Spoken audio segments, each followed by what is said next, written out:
प्रश्न 61। रीतिकाल के पतन के कारणों पर विचार कीजिए। उत्तर। 1। रीतिकाल की कविता में अत्यधिक श्रृंगार और अलंकार प्रधानता इस रूप में बढ़ गई कि जीवन के व्यापक यथार्थ की उपेक्षा होने लगी, काव्य कृत्रिम और सीमित हो गया। 2। दरबारी आश्रय पर निर्भरता के कारण कवियों की स्वतंत्रता प्रभावित हुई और वे राजा रजवाड़ों की प्रशंसा तक सीमित हो गए, काव्य चाटुकारिता की ओर झुक गया। 3। जीवन सापेक्षता का अभाव इस प्रकार दिखाई देता है कि समाज, राजनीति और जनजीवन की वास्तविक समस्याएं काव्य से दूर हो गईं, काव्य जनसामान्य से कट गया। 4।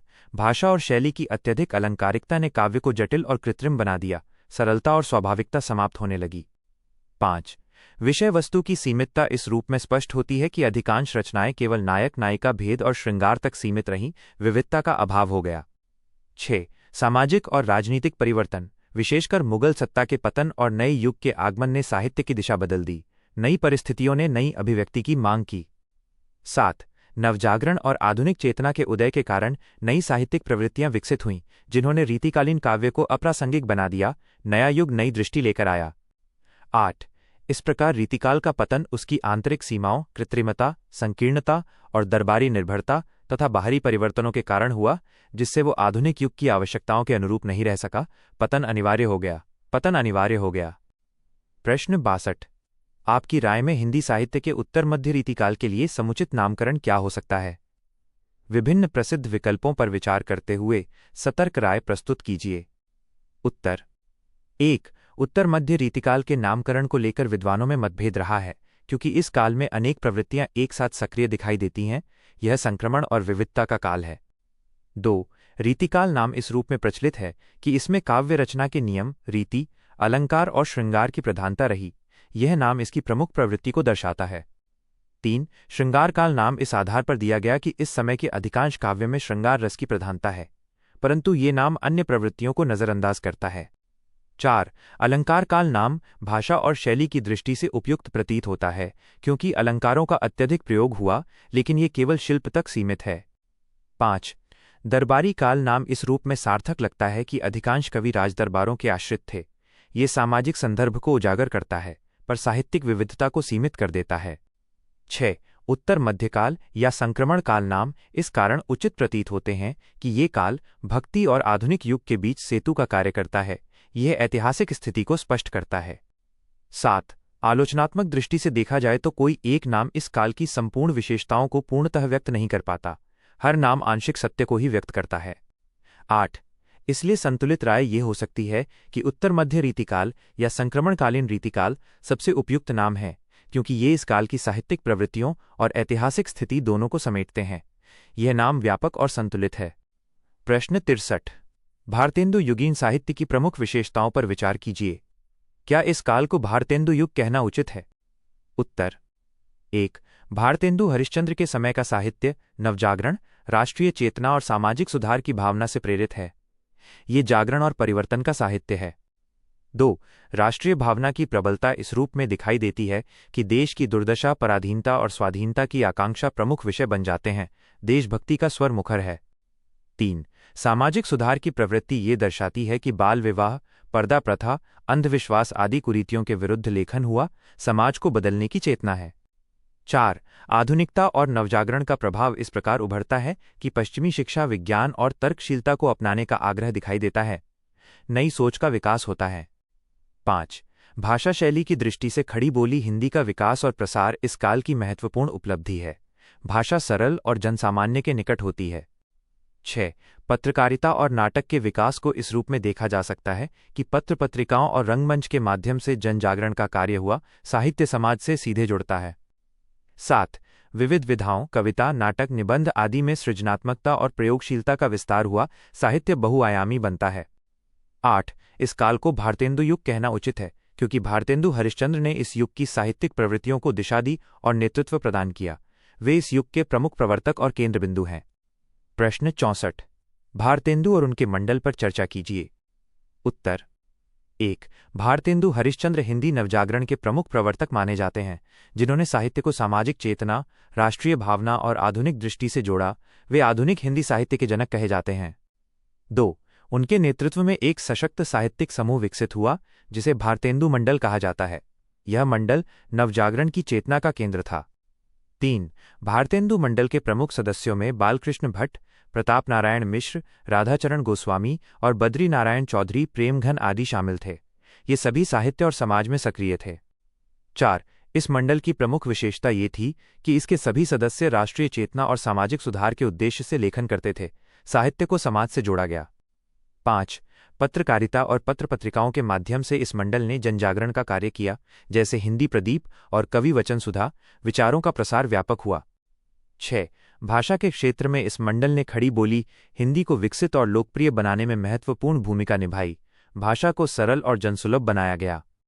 7. नाटक, निबंध, कविता और पत्रकारिता जैसी विभिन्न विधाओं में इस मंडल ने सक्रिय योगदान दिया। साहित्य बहुआयामी रूप में विकसित हुआ। 8. इस प्रकार भारतेंदु और उनका मंडल हिंदी साहित्य में नवजागरण, राष्ट्रीय चेतना और आधुनिकता के वाहक बने, जिन्होंने साहित्य को नई दिशा और उद्देश्य प्रदान किया। यह मंडल आधुनिक हिंदी साहित्य की आधारशिला है। प्रश्न 65. एक रचनाकार के तौर पर भारतेंदु अपने युग के सबसे सफल व्यक्ति हैं। उनके साहित्य के विभिन्न पक्षों के आलोक में उपयुक्त निष्कर्ष प्रस्तुत कीजिए। उत्तर। 1. भारतेंदु हरिश्चंद्र ने साहित्य को केवल मनोरंजन का साधन न मानकर उसे सामाजिक चेतना और राष्ट्रीय जागरण का माध्यम बनाया। रचना में उद्देश्य और संवेदना का समन्वय है। 2. उनके नाटकों, विशेषकर भारत दुर्दशा में देश की राजनीतिक, सामाजिक और आर्थिक स्थिति का सशक्त चित्रण मिलता है, साहित्य युगीन समस्याओं का दर्पण बनता है। 3.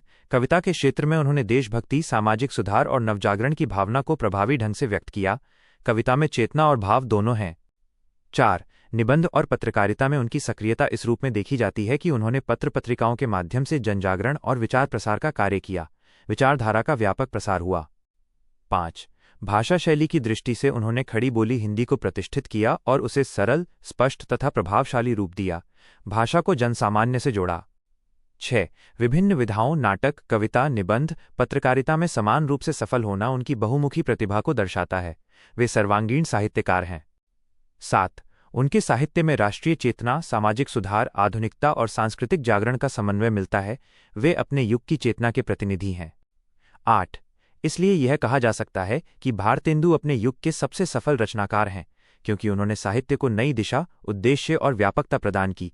वे आधुनिक हिंदी साहित्य के अग्रदूत और युग निर्माता हैं। प्रश्न 66. बालकृष्ण भट्ट और उनके साहित्य पर चर्चा कीजिए। उत्तर। 1. बालकृष्ण भट्ट भारतेंदु युग के प्रमुख साहित्यकार और पत्रकार थे, जिन्होंने हिंदी नवजागरण में महत्वपूर्ण भूमिका निभाई। वे विचार और अभिव्यक्ति के सशक्त हस्ताक्षर हैं। 2. उनका साहित्य सामाजिक चेतना, राष्ट्रीय भावना और सुधारवादी दृष्टि से प्रेरित है। लेखन का उद्देश्य समाज को जागृत करना था। 3.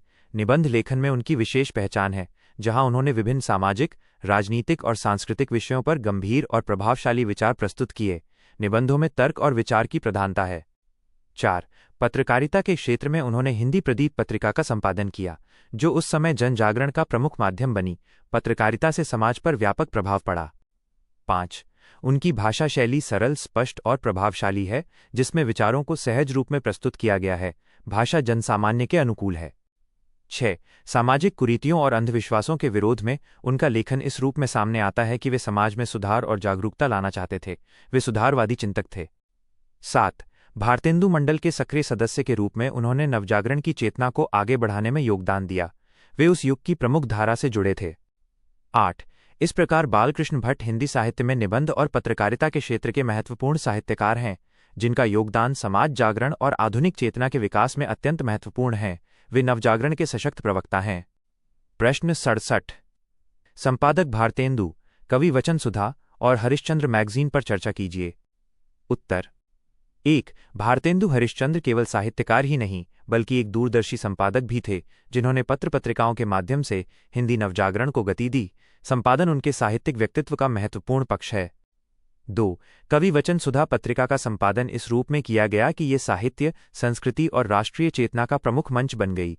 ये नवजागरण का सशक्त माध्यम थी। 3. इस पत्रिका में कविता, निबंध, समालोचना और सामाजिक विषयों पर लेख प्रकाशित होते थे। विषय वस्तु की विविधता इसकी विशेषता थी। 4. हरिश्चंद्र मैगजीन के माध्यम से भारतेंदु ने सामाजिक, राजनीतिक और सांस्कृतिक मुद्दों पर जागरूकता फैलाने का कार्य किया। यह जनजागरण की प्रभावी पत्रिका थी। 5. दोनों पत्रिकाओं की भाषा सरल, स्पष्ट और जनसामान्य के अनुकूल थी, जिससे विचारों का व्यापक प्रसार संभव हुआ। भाषा के माध्यम से समाज से सीधा संबंध स्थापित हुआ। 6. इन पत्रिकाओं के माध्यम से सामाजिक कुरीतियों, अंधविश्वासों और रूढ़ियों के विरुद्ध आवाज उठाई गई, सुधारवादी दृष्टि स्पष्ट दिखाई देती है। 7. राष्ट्रीय चेतना और स्वदेश प्रेम को जागृत करने में इन पत्रिकाओं की महत्वपूर्ण भूमिका रही, देशभक्ति का प्रसार हुआ।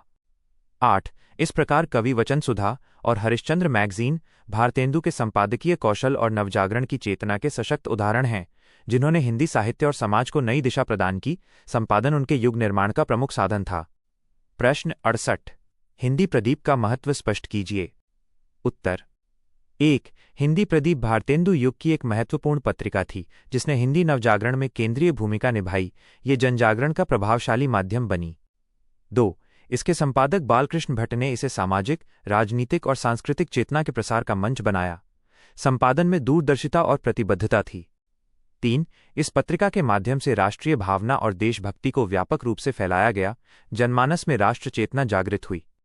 4. सामाजिक कुरीतियों, अंधविश्वासों और रूढ़ियों के विरोध में लेख प्रकाशित किए गए, सुधारवादी दृष्टिकोण स्पष्ट था। 5. हिंदी भाषा के विकास और खड़ी बोली के प्रसार में इसका महत्वपूर्ण योगदान रहा। भाषा को जनसुलभ और प्रभावी बनाया गया। 6.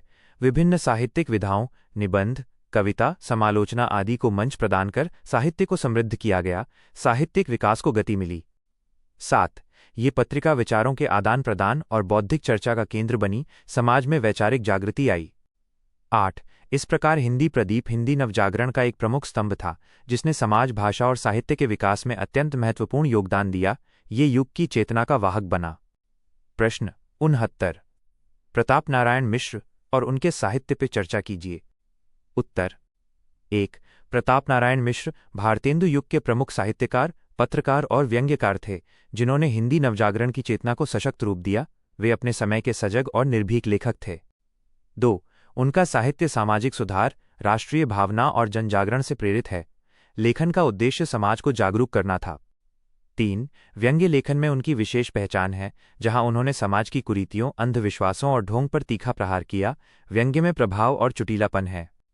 4. निबंध और पत्रकारिता के क्षेत्र में उनका योगदान इस रूप में महत्वपूर्ण है कि उन्होंने विभिन्न पत्र पत्रिकाओं के माध्यम से विचारों का प्रसार किया। वे जनमत निर्माण में सक्रिय थे।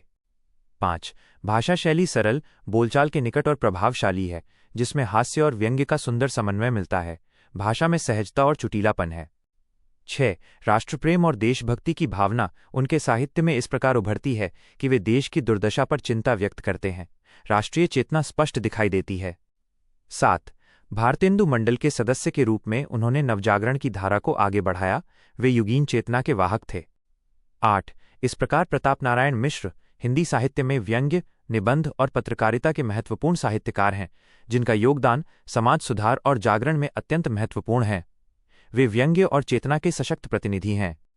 प्रश्न 70। ब्राह्मण पत्र का महत्व स्पष्ट कीजिए। उत्तर। 1. ब्राह्मण पत्र भारतेंदु युग की एक महत्वपूर्ण पत्रिका थी, जिसने हिंदी नवजागरण और सामाजिक चेतना को आगे बढ़ाने में विशेष भूमिका निभाई। ये जागरण और सुधार का सशक्त माध्यम थी। 2. इसके संपादन से जुड़े प्रताप नारायण मिश्र ने इसे समाज सुधार, धर्म, संस्कृति और समसामयिक विषयों की अभिव्यक्ति का मंच बनाया। संपादन में स्पष्ट वैचारिक दृष्टि दिखाई देती है। 3. इस पत्रिका के माध्यम से सामाजिक कुरीतियों, अंधविश्वासों और रूढ़ियों के विरुद्ध आवाज उठाई गई, सुधारवादी चेतना को बल मिला। 4. राष्ट्रीय भावना और देशभक्ति को प्रोत्साहित करने का कार्य इस रूप में किया गया कि जनता में जागरूकता और आत्मसम्मान की भावना विकसित हो, राष्ट्र चेतना का प्रसार हुआ। 5. भाषा शैली सरल, सहज और व्यंग्यपूर्ण थी, जिससे लेखन अधिक प्रभावशाली और जनसामान्य के लिए सुलभ बना। भाषा में चुटीलापन और स्पष्टता है। 6. व्यंग्य और हास्य के माध्यम से समाज की विसंगतियों को उजागर करना इसकी विशेषता रही। कटु सत्य को रोचक ढंग से प्रस्तुत किया गया। 7. हिंदी भाषा और साहित्य के विकास में इसका योगदान इस रूप में महत्वपूर्ण है कि इसने खड़ी बोली के प्रसार और लेखन परंपरा को सुदृढ़ किया। भाषा को नई दिशा मिली। 8. इस प्रकार ब्राह्मण पत्र हिंदी नवजागरण का एक प्रभावशाली मंच था, जिसने समाज, भाषा और साहित्य में जागरूकता और सुधार की प्रक्रिया को गति दी। ये युग की चेतना का प्रमुख वाहक था। प्रश्न 71। भारतेंदु युगीन साहित्य जिंदादिली का साहित्य है, इस कथन पर चर्चा कीजिए। उत्तर। 1. भारतेंदु हरिश्चंद्र के समय का साहित्य जीवन के प्रति उत्साह, जागरूकता और सक्रियता से भरा हुआ है। ये निराशा नहीं, ऊर्जा और चेतना का साहित्य है। 2. राष्ट्रीय भावना और देशभक्ति का स्वर इस रूप में उभरता है कि देश की दुर्दशा के बावजूद जागरण और सुधार की आकांक्षा प्रबल है। निराशा में भी आशा और संघर्ष का भाव है। 3. सामाजिक कुरीतियों के विरोध में लेखन यह दर्शाता है कि साहित्यकार समाज को बदलने के लिए सक्रिय रूप से प्रयासरत हैं। यह सुधार और परिवर्तन का जीवंत प्रयास है। 4. हास्य और व्यंग्य का प्रयोग इस प्रकार किया गया है कि गंभीर विषयों को भी चुटीले और प्रभावशाली ढंग से प्रस्तुत किया गया। जिंदादिली का स्वर स्पष्ट है। 5. पत्रकारिता और जनजागरण की सक्रियता ये दर्शाता है कि साहित्यकार केवल लिखते ही नहीं, बल्कि समाज के बीच जाकर परिवर्तन का प्रयास करते हैं। साहित्य जीवन से जुड़ा हुआ है। 6. भाषा शैली की सरलता और जीवंतता इस रूप में दिखाई देती है कि विचार सीधे जनता तक पहुंचते हैं। भाषा में ताजगी और उत्साह है। 7. विभिन्न विधाओं, नाटक, निबंध, कविता में सक्रिय सृजन ये दर्शाता है कि साहित्य में विविधता और ऊर्जा का संचार हुआ, हर क्षेत्र में जीवंतता दिखाई देती है। 8. इस प्रकार भारतेंदु युगीन साहित्य को जिंदादिली का साहित्य कहना उचित है, क्योंकि इसमें जीवन के प्रति उत्साह, परिवर्तन की आकांक्षा और समाज को जागृत करने की सक्रियता स्पष्ट रूप से दिखाई देती है। यह जागरण और जीवंतता का युग है। प्रश्न 72. हिंदी नई चाल में ढली 1873 पर टिप्पणी कीजिए। उत्तर। 1. हिंदी नई चाल में ढली 1873 कथन भारतेंदु हरिश्चंद्र के योगदान की ओर संकेत करता है। जब हिंदी साहित्य ने आधुनिकता की दिशा में निर्णायक कदम बढ़ाया, ये हिंदी के नवजागरण का महत्वपूर्ण मोड़ है। 2. 1873 के आसपास हिंदी भाषा और साहित्य में जो परिवर्तन आए, वे इस रूप में महत्वपूर्ण हैं कि परंपरागत ब्रजभाषा की जगह खड़ी बोली का विकास और प्रसार होने लगा। भाषा में आधुनिक रूप का आरंभ हुआ। 3. साहित्य की विषय वस्तु में परिवर्तन इस प्रकार दिखाई देता है कि अब केवल श्रृंगार या धार्मिक विषयों के स्थान पर सामाजिक, राजनीतिक और राष्ट्रीय मुद्दे प्रमुख होने लगे। साहित्य जीवन से जुड़ने लगा। 4. पत्रकारिता और नाटक के विकास को इस रूप में देखा जा सकता है कि पत्र पत्रिकाओं और रंगमंच के माध्यम से जनजागरण का कार्य हुआ, साहित्य का प्रभाव व्यापक हुआ। 5. सामाजिक सुधार और राष्ट्रीय चेतना का उदय ये दर्शाता है कि साहित्यकार समाज की समस्याओं के प्रति सजग हो गए, नवजागरण की चेतना प्रबल हुई। 6. भाषा शैली की सरलता और स्पष्टता इस रूप में विकसित हुई कि हिंदी जनसामान्य के लिए अधिक सुलभ बन गई, भाषा में व्यावहारिकता आई। 7. यह परिवर्तन केवल भाषा तक सीमित नहीं था, बल्कि साहित्य की दृष्टि, उद्देश्य और शैली सभी में व्यापक बदलाव आया, समग्र साहित्यिक रूपांतरण हुआ। 8. इस प्रकार हिंदी नई चाल में ढली 1873 कथन हिंदी साहित्य के उस महत्वपूर्ण संक्रमण को दर्शाता है जब वह परंपरा से निकलकर आधुनिकता, जागरण और जनसामान्य से जुड़ने की दिशा में अग्रसर हुआ। यह आधुनिक हिंदी का प्रारंभ बिंदु है। प्रश्न 73. नवजागरण से आप क्या समझते हैं? यह पुनरुत्थान और पुनर्जागरण से कैसे भिन्न है? भारतेंदु युगीन साहित्य किन अर्थों में नवजागरण का साहित्य है, विवेचना कीजिए। उत्तर। 1. नवजागरण का अर्थ इस रूप में समझा जाता है कि समाज में नई चेतना, जागरूकता, तर्कशीलता और परिवर्तन की भावना का उदय हो। ये मानसिक और सामाजिक जागृति की प्रक्रिया है। 2. पुनरुत्थान, रिवाइवल का अर्थ अतीत की परंपराओं और मूल्यों को पुनः स्थापित करना होता है, जबकि पुनर्जागरण, रेनेसांस, मुख्यतः यूरोप में ज्ञान, कला और विज्ञान के पुनर्जन्म को दर्शाता है। दोनों में अतीत की ओर लौटने का तत्व प्रमुख है। 3. नवजागरण इन दोनों से भिन्न इस रूप में है कि इसमें अतीत से प्रेरणा लेकर वर्तमान की समस्याओं के समाधान और भविष्य के निर्माण पर बल दिया जाता है। यह अतीत, वर्तमान और भविष्य का समन्वय है। 4. भारतेंदु हरिश्चंद्र के युग का साहित्य नवजागरण का साहित्य इस अर्थ में है कि इसमें राष्ट्रीय चेतना, सामाजिक सुधार और आधुनिकता की भावना स्पष्ट रूप से दिखाई देती है। ये जागरण और परिवर्तन का साहित्य है। 5. सामाजिक कुरीतियों जैसे बाल विवाह, अंधविश्वास और रूढ़ियों के विरुद्ध लेखन इस रूप में किया गया कि समाज में सुधार की चेतना उत्पन्न हो। साहित्य समाज को बदलने का माध्यम बना। 6. राष्ट्रीय भावना और देशभक्ति का विकास ये दर्शाता है कि साहित्यकार देश की स्थिति के प्रति सजग थे, राष्ट्र चेतना का प्रसार हुआ। 7. भाषा और शैली में परिवर्तन इस प्रकार हुआ कि खड़ी बोली हिंदी का विकास हुआ और साहित्य जनसामान्य के निकट आया, भाषा में आधुनिकता आई। 8. पत्रकारिता, नाटक और अन्य विधाओं के माध्यम से जनजागरण का कार्य इस रूप में हुआ कि साहित्य सीधे समाज से जुड़ गया, साहित्य और जीवन का संबंध मजबूत हुआ। 9. इस प्रकार नवजागरण एक व्यापक सामाजिक सांस्कृतिक चेतना का आंदोलन है और भारतेंदु युगीन साहित्य इसे इस अर्थ में अभिव्यक्त करता है कि वह समाज, राष्ट्र और भाषा तीनों क्षेत्रों में जागृति और परिवर्तन की प्रेरणा देता है। यह हिंदी नवजागरण का सशक्त प्रतिनिधि है। प्रश्न 74। क्या आप इस विचार से सहमत हैं कि भारतेंदु युगीन साहित्य में आधुनिकता और मध्यकालीनता का द्वंद्व हर स्तर पर दिखाई देता है? चर्चा कीजिए। उत्तर। 1। भारतेंदु हरिश्चंद्र के युग का साहित्य एक संक्रमणकालीन स्थिति को व्यक्त करता है, जहां पुरानी परंपराएं और नई आधुनिक चेतना साथ साथ चलती हैं। यह द्वंद्व उस समय की वास्तविकता है। 2। विषय वस्तु के स्तर पर यह द्वंद्व इस रूप में दिखाई देता है कि एक ओर सामाजिक सुधार, राष्ट्रीय चेतना और आधुनिक विचार हैं, तो दूसरी ओर धार्मिक आस्था और परंपरागत दृष्टिकोण भी मौजूद हैं। नया और पुराना साथ साथ चलते हैं। 3। भाषा शैली में भी ये द्वंद्व स्पष्ट है, जहां खड़ी बोली का विकास हो रहा है, परंतु ब्रजभाषा और संस्कृत निष्ठता का प्रभाव अभी भी बना हुआ है। भाषा में संक्रमण दिखाई देता है। 4। विचारधारा के स्तर पर तर्कशीलता और वैज्ञानिक दृष्टि का विकास हो रहा है, लेकिन अंधविश्वास और रूढ़ियां पूरी तरह समाप्त नहीं हुई हैं। आधुनिकता और परंपरा का संघर्ष है। 5। साहित्यिक विधाओं में नाटक, निबंध और पत्रकारिता जैसे आधुनिक रूप विकसित हो रहे हैं, जबकि काव्य में पारंपरिक प्रवृत्तियां भी बनी रहती हैं। रूप और शैली में भी द्वंद्व है। 6। सामाजिक दृष्टि से ये देखा जा सकता है कि सुधार की चेतना के साथ साथ परंपरागत मान्यताओं का प्रभाव भी समाज पर कायम है। समाज पूरी तरह आधुनिक नहीं हुआ है। 7। ये द्वंद्व नकारात्मक नहीं, बल्कि विकास की प्रक्रिया का संकेत है, क्योंकि इसी संघर्ष से नई दिशा और परिपक्वता प्राप्त होती है। संक्रमण ही परिवर्तन का आधार है। 8।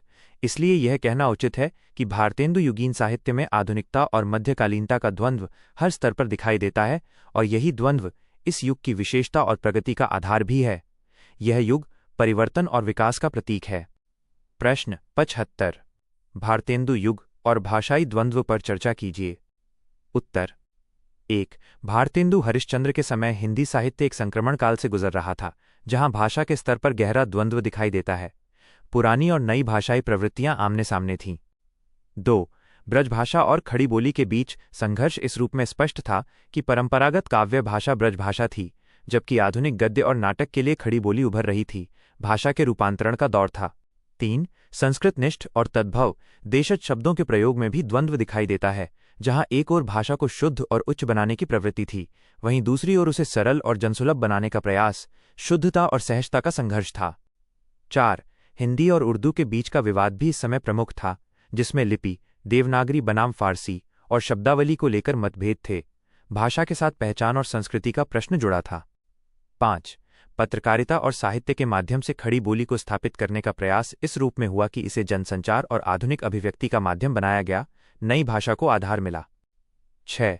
परंपरागत काव्य रुचि और आधुनिक गद्य शैली के बीच अंतर ये दर्शाता है कि साहित्य की भाषा एकरूप नहीं थी, भाषा में विविधता और द्वंद्व दोनों मौजूद थे। 7। ये भाषाई द्वंद्व अंततः हिंदी के विकास के लिए सकारात्मक सिद्ध हुआ, क्योंकि इसी प्रक्रिया में खड़ी बोली का मानकीकरण और प्रसार हुआ, संघर्ष से विकास हुआ। 8। इस प्रकार भारतेंदु युग में भाषाई द्वंद्व, ब्रजभाषा बनाम खड़ी बोली, संस्कृत निष्ठता बनाम सरलता तथा हिंदी उर्दू विवाद ने हिंदी भाषा को आधुनिक और व्यापक रूप देने में महत्वपूर्ण भूमिका निभाई। यह द्वंद्व विकास का आधार बना।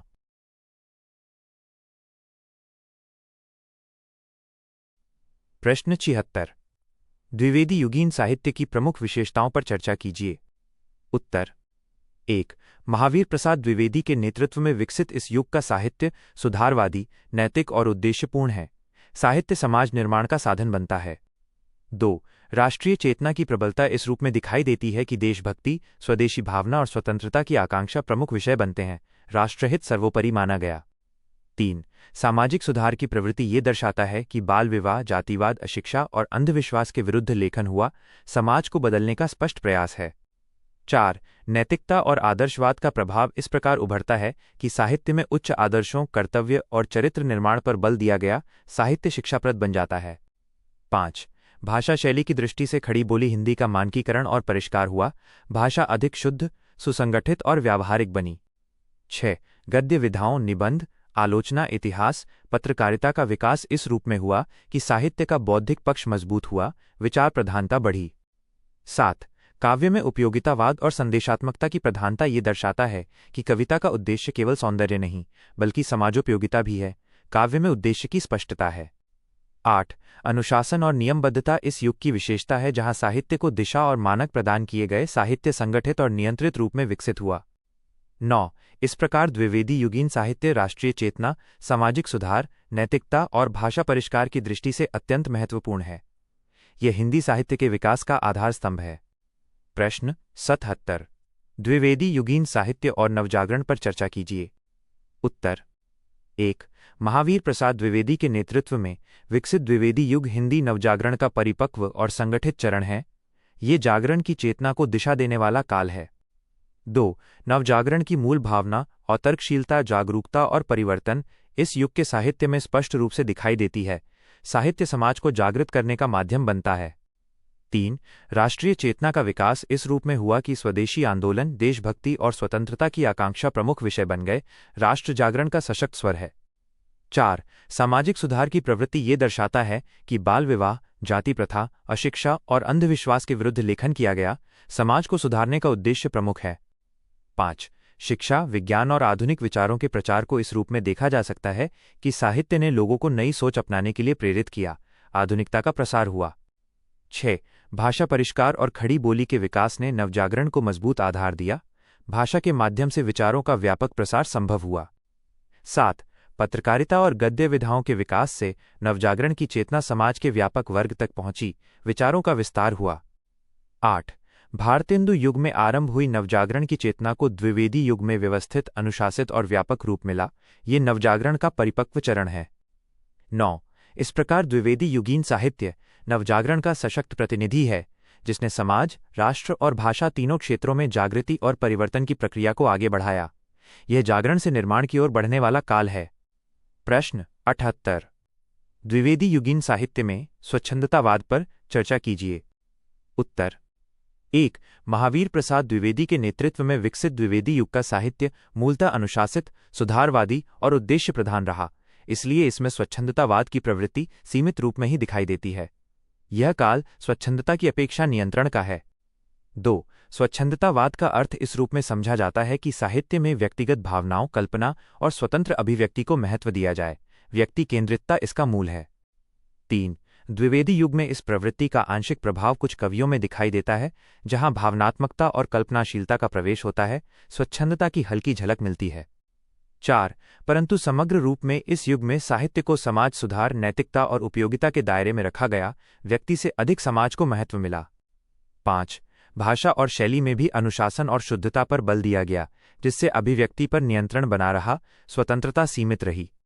6. यह कहा जा सकता है कि स्वच्छंदतावाद की प्रवृत्ति इस युग में अंकुरित अवस्था में थी, जो आगे चलकर छायावाद में विकसित हुई। यह भविष्य की भूमिका तैयार करता है। 7. द्विवेदी युग के साहित्यकारों ने भावनात्मकता को पूरी तरह नकारा नहीं, बल्कि उसे सामाजिक उद्देश्य के साथ जोड़ा। स्वच्छंदता नियंत्रित रूप में मौजूद है। 8. इस प्रकार द्विवेदी युगीन साहित्य में स्वच्छंदतावाद का प्रभाव सीमित और नियंत्रित है, जो आगे चलकर हिंदी साहित्य में स्वतंत्र अभिव्यक्ति की प्रवृत्ति के विकास का आधार बनता है। यह संक्रमण का संकेत है। प्रश्न 79। द्विवेदी युगीन साहित्य में सुधारवादी, आदर्शवादी स्वर पर चर्चा कीजिए। उत्तर 1. महावीर प्रसाद द्विवेदी के नेतृत्व में विकसित इस युग का साहित्य मूलतः सुधारवादी और आदर्शवादी प्रवृत्तियों से प्रेरित है। साहित्य का लक्ष्य समाज निर्माण और नैतिक उत्थान है। 2. सुधारवादी स्वर इस रूप में प्रकट होता है कि बाल विवाह, पर्दा प्रथा, जातिवाद, अशिक्षा और अंधविश्वास जैसी कुरीतियों के विरुद्ध लेखन किया गया। साहित्य सामाजिक बुराइयों के विरोध का माध्यम बना। 3. स्त्री शिक्षा, विधवा विवाह और समाज में समानता के समर्थन को इस प्रकार प्रस्तुत किया गया कि समाज में सकारात्मक परिवर्तन की प्रेरणा मिले। सुधार और प्रगति का आग्रह है। 4. आदर्शवादी स्वर ये दर्शाता है कि साहित्य में उच्च नैतिक मूल्यों, कर्तव्य, त्याग और चरित्र निर्माण पर बल दिया गया। व्यक्ति और समाज के आदर्श रूप की कल्पना की गई। 5. राष्ट्रप्रेम और देशभक्ति का आदर्श इस रूप में उभरता है कि देश के प्रति समर्पण और कर्तव्य को सर्वोच्च माना गया। राष्ट्रीय आदर्शों की प्रतिष्ठा होती है। 6.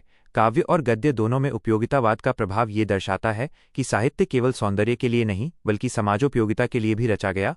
उद्देश्यपरकता प्रमुख है। 7.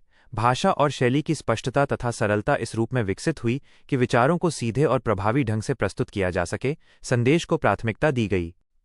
8. इस प्रकार द्विवेदी युगीन साहित्य में सुधारवादी और आदर्शवादी स्वर प्रमुख हैं, जो समाज को बेहतर, नैतिक और प्रगतिशील बनाने की दिशा में प्रेरित करते हैं। यह साहित्य जागरण से आगे बढ़कर निर्माण का कार्य करता है। प्रश्न 80। आचार्य महावीर प्रसाद द्विवेदी की संपादन कला पर विचार कीजिए। तथा हिंदी साहित्य में उनकी भूमिका का मूल्यांकन कीजिए। उत्तर 1. महावीर प्रसाद द्विवेदी हिंदी साहित्य में केवल साहित्यकार ही नहीं बल्कि एक महान संपादक के रूप में भी प्रतिष्ठित हैं। संपादन उनके साहित्यिक व्यक्तित्व का सबसे प्रभावशाली पक्ष है। 2. सरस्वती पत्रिका के संपादन के माध्यम से उन्होंने हिंदी साहित्य को दिशा, अनुशासन और उद्देश्य प्रदान किया। संपादन को उन्होंने सृजन का माध्यम बना दिया। 3. उनकी संपादन कला की विशेषता ये थी कि वे लेखकों का मार्गदर्शन करते थे, उनकी रचनाओं को सुधारते और उन्हें नई दिशा देते थे। वे संपादक के साथ साथ शिक्षक भी थे। 4. भाषा शुद्धि और परिष्कार पर उनका विशेष बल था, जिससे हिंदी भाषा अधिक व्यवस्थित, मानक और प्रभावशाली बनी। भाषा को उन्होंने अनुशासित रूप दिया। 5. विषय वस्तु के चयन में उन्होंने सामाजिक सुधार, राष्ट्रीय चेतना और नैतिकता को प्राथमिकता दी, साहित्य को समाजोपयोगी बनाया। 6. उन्होंने अनेक नए लेखकों को मंच प्रदान किया और हिंदी साहित्य में नई प्रतिभाओं को विकसित किया। वे प्रतिभा निर्माता संपादक थे। 7. हिंदी साहित्य में उनकी भूमिका इस रूप में महत्वपूर्ण है कि उन्होंने साहित्य को उद्देश्यपूर्ण, अनुशासित और बौद्धिक दिशा प्रदान की। वे द्विवेदी युग के निर्माता हैं। 8. आलोचनात्मक दृष्टि से यह कहा जा सकता है कि उनके अत्यधिक अनुशासन और उपयोगितावाद के कारण साहित्य में स्वच्छंदता और सौंदर्यबोध कहीं कहीं सीमित हो गया। नियंत्रण के कारण स्वतंत्रता कम हुई। 9. फिर भी समग्र मूल्यांकन में उनका योगदान अत्यंत महत्वपूर्ण और निर्णायक है, क्योंकि उन्होंने हिंदी साहित्य को आधुनिक, संगठित और समाजोपयोगी स्वरूप प्रदान किया। वे हिंदी साहित्य के महान संपादक और मार्गदर्शक हैं। प्रश्न 81. द्विवेदी युगीन साहित्य में इतिवृत्तात्मकता, अभिधात्मकता और गद्यात्मकता पर विचार कीजिए। उत्तर 1. महावीर प्रसाद द्विवेदी के प्रभाव में विकसित इस युग का साहित्य स्पष्टता, तथ्यपरकता और उद्देश्यपरकता की ओर उन्मुख है। भाव से अधिक विचार और तथ्य को महत्व मिला। 2. इतिवृत्तात्मकता इस रूप में दिखाई देती है कि साहित्य में घटनाओं, प्रसंगों और कथाओं का वर्णन सीधे और क्रमबद्ध ढंग से किया गया। कथ्य का प्रस्तुतिकरण वर्णनात्मक और तथ्यात्मक है। 3. कविता में भी कथात्मकता और वर्णनात्मकता का प्रभाव इस प्रकार बढ़ा कि वो कहीं कहीं इतिहास या विवरण की तरह प्रतीत होती है। काव्य में कथा और विवरण का प्रभुत्व है। 4. अभिधात्मकता का स्वर ये दर्शाता है कि भाषा में सीधे, स्पष्ट और प्रत्यक्ष अर्थ को महत्व दिया गया, न कि लक्षणा या व्यंजना को कहना जो है वही स्पष्ट रूप से कहा गया। 5. इस कारण भाषा में संकेत, प्रतीक और गूढ़ता की अपेक्षा स्पष्टता और सटीकता अधिक दिखाई देती है। अर्थ में सरलता और सीधापन है। 6. गद्यात्मकता इस रूप में उभरती है कि कविता में भी गद्य जैसी सरलता, तर्कशीलता और विचार प्रधानता दिखाई देती है। काव्य और गद्य के बीच का अंतर कम हो जाता है। 7. इस प्रवृत्ति के कारण साहित्य में बौद्धिकता और उपयोगितावाद का विकास हुआ, लेकिन काव्यात्मकता और भाव सौंदर्य कहीं कहीं कम हो गया। सौंदर्य के स्थान पर उपयोगिता प्रमुख हो गई। 8. इस प्रकार द्विवेदी युगीन साहित्य में इतिवृत्तात्मकता, अभिधात्मकता और गद्यात्मकता प्रमुख विशेषताएं हैं, जो इसे स्पष्ट, विचार प्रधान और उद्देश्यपूर्ण बनाती हैं, पर साथ ही इसकी काव्यात्मकता को कुछ हद तक सीमित भी करती हैं। यह गुण और सीमा दोनों रूपों में उपस्थित हैं। प्रश्न 82. मैथिली शरण गुप्त और उनकी कविता पर चर्चा कीजिए। उत्तर 1. मैथिली शरण गुप्त द्विवेदी युग के प्रमुख कवि हैं, जिन्हें राष्ट्रकवि के रूप में भी जाना जाता है। उन्होंने हिंदी कविता को राष्ट्रीय चेतना से जोड़ दिया। 2. उनकी कविता में राष्ट्रीय भावना का प्रबल स्वर इस रूप में दिखाई देता है कि वे भारत के गौरव, दास्ता और स्वतंत्रता की आकांक्षा को प्रभावशाली ढंग से व्यक्त करते हैं। देशभक्ति उनकी कविता का मूल स्वर है। 3. उनकी प्रसिद्ध कृति भारत भारती में भारत के अतीत, वर्तमान और भविष्य का चित्रण करते हुए राष्ट्र जागरण का संदेश दिया गया है। ये नवजागरण का घोषपत्र बन जाती है। 4. सामाजिक सुधार की प्रवृत्ति इस प्रकार उभरती है कि वे स्त्री शिक्षा, समानता और नैतिक मूल्यों का समर्थन करते हैं। समाज निर्माण का स्पष्ट उद्देश्य है। 5. नारी के प्रति सम्मानजनक दृष्टि उनकी कविता की महत्वपूर्ण विशेषता है, जिसका उदाहरण साकेत में उर्मिला के चरित्र के माध्यम से मिलता है। नारी की गरिमा को प्रतिष्ठा मिली। 6. भाषा शैली सरल, सहज और खड़ी बोली में है, जिससे उनकी कविता जनसामान्य तक आसानी से पहुंचती है। भाषा में स्पष्टता और प्रभाव है। 7. उनकी कविता में आदर्शवाद, नैतिकता और शिक्षात्मकता का प्रभाव इस रूप में देखा जाता है कि वे पाठक को प्रेरित करने का प्रयास करते हैं। कविता में उद्देश्यपरकता प्रमुख है। 8. समग्र रूप में मैथिली शरण गुप्त की कविता राष्ट्रीय चेतना, सामाजिक सुधार, नैतिकता और सरल भाषा के कारण अत्यंत महत्वपूर्ण है। वे हिंदी कविता को जनसामान्य से जोड़ने वाले महान कवि हैं। प्रश्न 83. मैथिली शरण गुप्त के काव्य में स्त्री चेतना पर विचार कीजिए। उत्तर एक, मैथिली शरण गुप्त के काव्य में स्त्री चेतना अत्यंत महत्वपूर्ण और विशिष्ट रूप में उभरती है, जहां नारी को केवल करुणा की प्रतीक न मानकर एक संवेदनशील, त्यागमयी और स्वाभिमानी व्यक्तित्व के रूप में प्रस्तुत किया गया है। नारी गरिमा और आत्मसम्मान के साथ उपस्थित होती है। 2. उनकी कृति साकेत में उर्मिला का चरित्र इस रूप में सामने आता है कि वो त्याग, धैर्य और आंतरिक शक्ति की प्रतीक बन जाती है। नारी की उपेक्षित भूमिका को प्रतिष्ठा मिलती है। 3. नारी के प्रति सम्मानजनक दृष्टिकोण यह दर्शाता है कि गुप्त जी ने स्त्री को समाज के निर्माण में महत्वपूर्ण स्थान दिया, नारी को समान और आवश्यक माना गया। 4. उनकी कविता में नारी की पीड़ा, उपेक्षा और संघर्ष का चित्रण इस प्रकार किया गया है कि समाज को उसकी स्थिति के प्रति संवेदनशील बनाया जा सके। नारी वेदना को स्वर मिलता है। 5. स्त्री शिक्षा और स्वतंत्रता की भावना का समर्थन इस रूप में दिखाई देती है कि वे नारी को जागरूक और आत्मनिर्भर बनाना चाहते हैं। नारी जागरण का आग्रह है। 6. उनकी प्रसिद्ध पंक्ति अबला जीवन हाय तुम्हारी यही कहानी नारी की स्थिति पर गहरी करुणा और चिंतन को व्यक्त करती है। यह स्त्री वेदना का मार्मिक चित्रण है। 7. गुप्त जी की स्त्री चेतना केवल करुणा तक सीमित नहीं, बल्कि उसमें आत्मबल, त्याग और आदर्श का समन्वय है। नारी एक प्रेरक शक्ति बनकर उभरती है। 8. इस प्रकार मैथिली शरण गुप्त के काव्य में स्त्री चेतना संवेदना, सम्मान, जागरण और आदर्श के रूप में प्रस्तुत होती है, जो हिंदी साहित्य में नारी के प्रति दृष्टिकोण को नई दिशा देती है। यह नारी के पुनर्मूल्यांकन का महत्वपूर्ण चरण है। प्रश्न 84, छायावाद की प्रमुख विशेषताओं पर विचार कीजिए। उत्तर 1. छायावाद हिंदी काव्य का वो महत्वपूर्ण युग है जिसमें काव्य की दिशा बाह्य यथार्थ से हटकर अंतर्मन की अनुभूति और भाव जगत की ओर मुड़ती है। यह आत्मानुभूति का काव्य है। 2. व्यक्तिवाद इंडिविजुअलिज्म इसकी प्रमुख विशेषता है, जहां कवि अपने निजी अनुभव, संवेदनाएं और भावनाएं व्यक्त करता है। कवि का मैं केंद्र में आ जाता है। 3. प्रकृति चित्रण इस रूप में दिखाई देता है कि प्रकृति को केवल दृश्य के रूप में नहीं, बल्कि जीवंत, संवेदनशील और मानवीय भावों से युक्त रूप में प्रस्तुत किया गया। प्रकृति और मन का गहरा संबंध है। 4. रहस्यवाद मिस्टिसिज्म का प्रभाव इस प्रकार उभरता है कि कवि अदृश्य, अज्ञेय और आध्यात्मिक अनुभूतियों को व्यक्त करने का प्रयास करता है। अनुभूति में गहराई और रहस्य है। 5. प्रेम और सौंदर्य का चित्रण अत्यंत सूक्ष्म और कोमल रूप में किया गया है। श्रृंगार का आध्यात्मिक और भावनात्मक रूप प्रमुख है। 6. भाषा शैली की दृष्टि से काव्य में प्रतीक, बिंब, अलंकार और लाक्षणिकता व्यंजना का प्रयोग बढ़ जाता है। भाषा अधिक काव्यात्मक और संकेतपूर्ण हो जाती है। 7. स्वच्छंदतावाद का प्रभाव ये दर्शाता है कि कवि बंधनों से मुक्त होकर अपनी भावनाओं और कल्पना को स्वतंत्र रूप से व्यक्त करता है। अभिव्यक्ति में स्वतंत्रता है। 8. राष्ट्रभावना और मानवतावाद भी इस रूप में दिखाई देते हैं कि कवि मानवता, स्वतंत्रता और आत्मसम्मान के मूल्यों को महत्व देता है। व्यक्ति से समाज की ओर विस्तार होता है। 9. इस प्रकार छायावाद की प्रमुख विशेषताएं व्यक्तिवाद, प्रकृति प्रेम, रहस्यवाद, सौंदर्यबोध, स्वच्छंदता और काव्यात्मक भाषा हिंदी कविता को नई संवेदनात्मक और कलात्मक ऊंचाई प्रदान करती हैं। ये हिंदी काव्य का स्वर्णिम युग माना जाता है। प्रश्न 85, छायावाद शब्द का अर्थ स्पष्ट कीजिए। उत्तर 1. छायावाद शब्द दो भागों से मिलकर बना है, छाया और वाद, जहां छाया का अर्थ प्रत्यक्ष के पीछे छिपी हुई सूक्ष्म अनुभूति या संकेत से है। यह प्रत्यक्ष के बजाय अप्रत्यक्ष की अभिव्यक्ति है। 2. इस शब्द का अर्थ इस रूप में समझा जाता है कि काव्य में वस्तुओं, भावों और अनुभूतियों को सीधे न कहकर उनकी छाया या संकेत के माध्यम से व्यक्त किया जाए। संकेत और व्यंजना इसकी आधारशिला हैं। 3. छायावाद में कवि बाह्य यथार्थ से हटकर अपने अंतर्मन, भावनाओं और कल्पना की दुनिया को व्यक्त करता है। यह आत्मानुभूति का काव्य है। 4. इसमें भाषा प्रत्यक्ष और स्पष्ट न होकर लाक्षणिक, व्यंजना प्रधान होती है, जहां शब्दों के पीछे गहरे और सूक्ष्म अर्थ छिपे रहते हैं। कहा कम जाता है, महसूस अधिक कराया जाता है। 5. प्रकृति, प्रेम और रहस्य के माध्यम से भावों को प्रतीकात्मक ढंग से व्यक्त किया जाता है। प्रकृति और प्रतीक महत्वपूर्ण माध्यम बनते हैं। 6. छाया का अर्थ यहाँ किसी वस्तु की बाहरी आकृति नहीं, बल्कि उसकी आंतरिक अनुभूति और भावात्मक प्रभाव है। वस्तु की आत्मा को पकड़ने का प्रयास है। 7. इस प्रकार छायावाद शब्द उस काव्य प्रवृत्ति को व्यक्त करता है जिसमें सूक्ष्म अनुभूति, प्रतीकात्मकता, व्यंजना और अंतर्मन की अभिव्यक्ति को महत्व दिया जाता है। ये भाव और संकेत का काव्य है।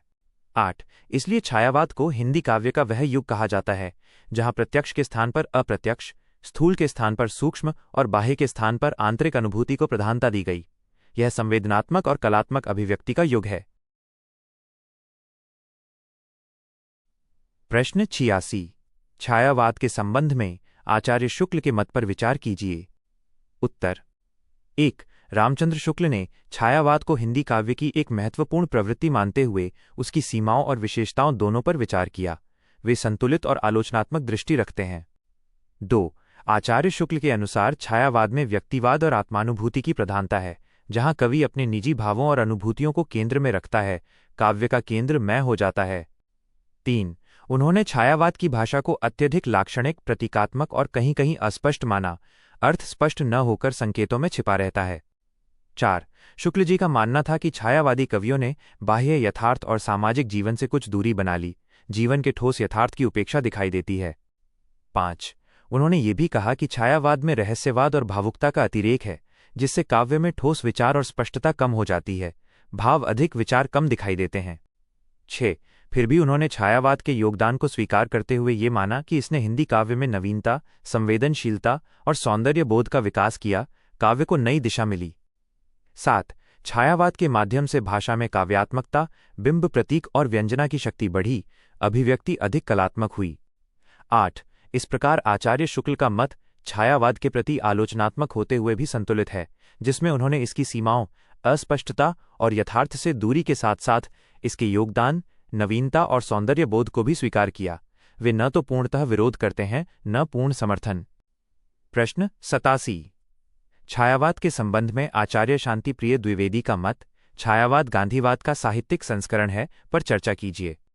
उत्तर 1. शांतिप्रिय द्विवेदी का ये कथन छायावाद और समकालीन राष्ट्रीय आध्यात्मिक चेतना के संबंध को रेखांकित करता है। साहित्य और सामाजिक आंदोलन के बीच संबंध स्थापित किया गया है। 2. छायावाद में आत्मानुभूति, आत्मसंयम, नैतिकता और आंतरिक शुद्धता पर जो बल मिलता है वो गांधीवादी विचारधारा के मूल सिद्धांतों सत्य, अहिंसा और आत्मशुद्धि से मेल खाता है। आंतरिक जीवन की प्रधानता दोनों में समान है। 3. छायावादी काव्य में प्रकृति प्रेम, सरलता और जीवन के आध्यात्मिक पक्ष की ओर झुकाव इस रूप में दिखाई देता है कि यह गांधी जी के सादगी और प्रकृति के निकट रहने के आदर्श को प्रतिबिंबित करता है। जीवन दृष्टि में समानता है। 4. व्यक्ति के आत्मसंघर्ष और आत्मनिर्माण की प्रक्रिया जो छायावाद में प्रमुख है, गांधीवाद के स्व के निर्माण और आत्मबल की अवधारणा से जुड़ती है।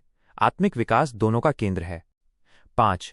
किंतु ये भी ध्यान देना आवश्यक है कि छायावाद मुख्यतः काव्य आंदोलन है, जिसका केंद्र भावनात्मक, सौंदर्यात्मक और रहस्यात्मक अनुभव है, जबकि गांधीवाद एक सामाजिक राजनीतिक विचारधारा है। दोनों के क्षेत्र भिन्न हैं। 6. छायावाद में व्यक्तिगत अनुभूति और सौंदर्य बोध को अधिक महत्व दिया गया है, जबकि गांधीवाद में सामाजिक परिवर्तन और जन कल्याण का उद्देश्य प्रमुख है। दृष्टिकोण में अंतर स्पष्ट है। 7. इसलिए ये कथन पूर्णतः सत्य नहीं, बल्कि आंशिक रूप से ही स्वीकार्य है। समानताएं हैं, पर पूर्ण समानता नहीं है। 8. निष्कर्षतः कहा जा सकता है कि छायावाद में गांधीवादी मूल्यों नैतिकता, आत्मसंयम और आध्यात्मिकता की छाया अवश्य मिलती है, पर इसे पूरी तरह गांधीवाद का साहित्यिक संस्करण कहना अतिशयोक्ति होगी। यह आंशिक रूप से ही उचित है। प्रश्न 88. छायावाद पर नंद दुलारे बाजपेयी के मत पर चर्चा कीजिए। उत्तर 1. नंद दुलारे बाजपेयी ने छायावाद को हिंदी काव्य का एक महत्वपूर्ण और सकारात्मक परिवर्तन माना। उन्होंने इसे हिंदी कविता की स्वाभाविक प्रगति का चरण बताया। 2. उनके अनुसार छायावाद ने हिंदी कविता को बाह्य यथार्थ और इतिवृत्तात्मकता से मुक्त कर आत्मानुभूति और अंतर्मन की ओर मोड़ा। काव्य का केंद्र भीतर की अनुभूति बन गया। 3. बाजपेयी जी छायावाद की भाषा शैली की विशेष सराहना करते हैं, जिसमें प्रतीक, बिंब और व्यंजना के माध्यम से गहरे भावों को व्यक्त किया गया है। अभिव्यक्ति अधिक कलात्मक और सूक्ष्म हुई। 4. उन्होंने ये भी माना कि छायावाद में व्यक्तिवाद और स्वच्छंदता ने कवि को अपनी स्वतंत्र भावनाओं को व्यक्त करने का अवसर दिया। कवि का व्यक्तित्व उभरकर सामने आया। 5. आचार्य रामचंद्र शुक्ल की तरह उन्होंने छायावाद को अस्पष्ट या अव्यावहारिक नहीं माना, बल्कि उसकी संवेदनात्मक गहराई और सौंदर्य बोध को उसकी शक्ति बताया। उन्होंने इसकी सकारात्मक व्याख्या की। 6.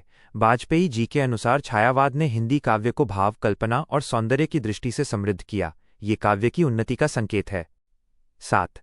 हालांकि उन्होंने ये भी स्वीकार किया कि कहीं कहीं छायावाद में अति भावुकता और अस्पष्टता की प्रवृत्ति मिलती है, कुछ सीमाएं भी हैं। 8. इस प्रकार नंद दुलारे बाजपेयी का मत छायावाद के प्रति समर्थक और संतुलित है, जिसमें उन्होंने इसकी उपलब्धियों, आत्मानुभूति, सौंदर्यबोध और काव्यात्मकता को प्रमुखता दी, साथ ही इसकी सीमाओं को भी स्वीकार किया।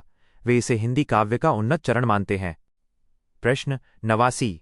छायावाद और रहस्यवाद के बीच संबंध पर विचार कीजिए। उत्तर एक, छायावाद और रहस्यवाद दोनों में सूक्ष्म अनुभूति, अंतर्मन की गहराई और अदृश्य सत्ता की खोज का भाव प्रमुख होता है। दोनों का केंद्र आंतरिक अनुभव है। 2.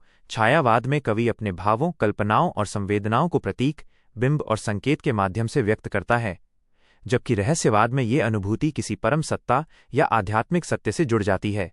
एक भावात्मक, दूसरा आध्यात्मिक गहराई से जुड़ा है। 3. छायावादी काव्य में प्रकृति के माध्यम से जो सूक्ष्म और रहस्यमय अनुभूति व्यक्त होती है, वो रहस्यवाद की ओर संकेत करती है। प्रकृति दोनों के बीच सेतु बनती है। 4. दोनों में प्रत्यक्ष के स्थान पर अप्रत्यक्ष और संकेतात्मक अभिव्यक्ति को महत्व दिया जाता है। व्यंजना और प्रतीक का प्रयोग समान है। 5. छायावाद में रहस्यवाद का प्रभाव इस रूप में दिखाई देता है कि कवि अज्ञात, अनंत और अलौकिक अनुभूतियों को व्यक्त करने का प्रयास करता है। अनुभूति में रहस्य का स्पर्श है। 6. किंतु अंतर यह है कि छायावाद मुख्यतः काव्य आंदोलन है, जिसमें सौंदर्य, प्रेम और व्यक्तिवाद प्रमुख हैं, जबकि रहस्यवाद का केंद्र आध्यात्मिक साधना और परम सत्य की प्राप्ति है। उद्देश्य और दृष्टि में अंतर है। 7. छायावाद में रहस्यवाद आंशिक और सहायक तत्व के रूप में उपस्थित है, न कि उसका पूर्ण आधार। यह पूर्णतः रहस्यवादी काव्य नहीं है। 8. इस प्रकार छायावाद और रहस्यवाद में गहरा संबंध होने के बावजूद दोनों पूर्णतः समान नहीं हैं। छायावाद में रहस्यवाद का प्रभाव अवश्य है, पर वो उसका एक अंग मात्र है। दोनों में साम्य और भिन्नता दोनों मौजूद हैं। प्रश्न 90. छायावाद स्थूल के प्रति सूक्ष्म का विद्रोह है। डॉक्टर नगेंद्र के इस मत की व्याख्या कीजिए। उत्तर 1. डॉक्टर नगेंद्र का ये कथन छायावाद की मूल प्रवृत्ति को अत्यंत सारगर्भित रूप में व्यक्त करता है। ये काव्य की दिशा में परिवर्तन का संकेत है। 2.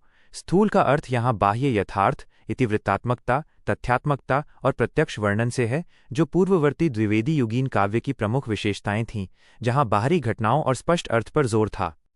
3. सूक्ष्म का अर्थ अंतर्मन की अनुभूति, भावनात्मक गहराई, कल्पना और आत्मिक अनुभव से है, जहाँ भीतर की दुनिया प्रमुख बन जाती है। 4. छायावाद में कवि बाहरी संसार की अपेक्षा अपने अंतर्मन, भावनाओं और संवेदनाओं को व्यक्त करता है। काव्य का केंद्र भीतर की अनुभूति हो जाता है। 5. भाषा शैली में भी ये परिवर्तन दिखाई देता है, जहाँ अभिधात्मक, सीधी अभिव्यक्ति के स्थान पर लाक्षणिक और व्यंजना प्रधान शैली अपनाई जाती है। अर्थ संकेतों में व्यक्त होने लगता है। 6. प्रकृति, प्रेम और रहस्य के माध्यम से सूक्ष्म अनुभूतियों को व्यक्त किया जाता है। प्रकृति भी भावों की अभिव्यक्ति का माध्यम बनती है। 7. यह विद्रोह किसी नकारात्मक अर्थ में नहीं, बल्कि काव्य की नई दिशा और विकास का प्रतीक है। यह परिवर्तन रचनात्मक है। 8. इस प्रकार डॉक्टर नगेंद्र का यह मत स्पष्ट करता है कि छायावाद ने पूर्ववर्ती स्थूल, तथ्यात्मक और बाह्य काव्य प्रवृत्तियों के विरुद्ध सूक्ष्म, भावात्मक और अंतर्मुखी काव्यधारा का विकास किया। यह काव्य की संवेदनात्मक क्रांति है।